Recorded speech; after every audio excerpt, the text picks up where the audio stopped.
Amannya nze Sebalamu Joseph. Muweebwa. Mulyansugga. Bali ku ddembe. Ge mannya 5. Amannya ago gonna galina bye gategeeza byenja okunnyonnyola nga maze okubiteeka mu buwandiike.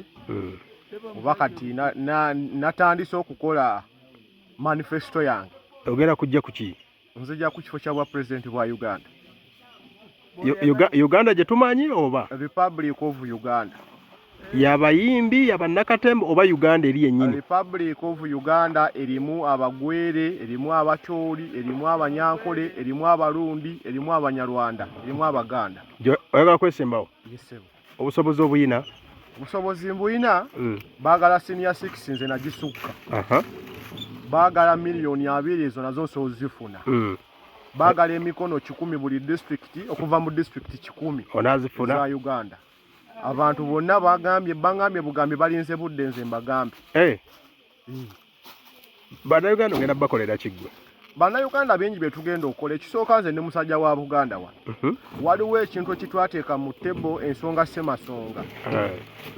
Zaleetebwa Katikkiro Mayiga nga yakajja. Ate ogenda kutambula ku manifesto ya Katikkiro? Ensonga Ssemasonga si za Katikkiro. Ensonga Ssemasonga za Buganda. Kati ate gwe zizize. Kati ogera zikola ki? Twagala ekisooka tusina okusooka okulwanirira Namulondo n'okugitaasa. Kuba mu nsonga Ssemasonga ensonga esooka. Obwakabaka Kabaka asiiba agamba bamuwa byoya byanswa, ettaka lye libbiddwa, Kabaka ayisibwamu amaaso. Ffe ng'abaana ba Buganda tetusobola kukkiriza lino eggwanga bajjajjaffe balizimbira ku mafumu nangabo nga balwana. Tulina okugitaasa. Ku bya security ogera kukola otya? Eyo nsonga emu. Security ensonga y'ebyokwerinda security nebaddewo. Insecurity zibadde nze nsobola okugamba nti gavumenti yaffe tetulina security. Lwaki? Olw'ensonga omuntu alaalika atya nti agenda kutema ebijambiya. Era n'ajja n'atema ebijambiya, n'atema ekyalo ekimu, n'akwata ekirala, n'akwata ekyokubiri. Security eriruddawa. Abantu abakubiddwa amasasi tetuwulirangayo n'omugo batadde mu kkomera nti wuuno eyakubye Kaweesa essasi, wuuno eyakubye Joan Kagezi essasi, wuuno eyakubye Menja Kigundu essasi, wuuno. Abantu bangi battiddwa wano mu Buganda. Security ogera gikola otya kale? Security okusookera ddala erina kuvira ddala ku byalo. Mayumba 10. Tugenda kola nga LC zino nga z'amaanyi. LC tujagalako abantu 10 nga buli muntu ayinako omumyuka we. Tuzikwasa obuyinza nga teri muntu aveeriga nga tamanyiddwa najja ku kyalo. Nga tategerekese gyakola ki gyava. Kubanga security esookera ku kyalo.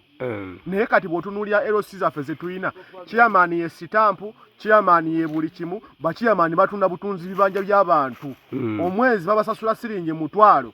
Kokka nga ate badde bakola omulimu oguki ogw'amaanyi naddala ku nsonga by'okwerinda. Obukulembeze buno bw'oyingira wali okulembeddeko wa?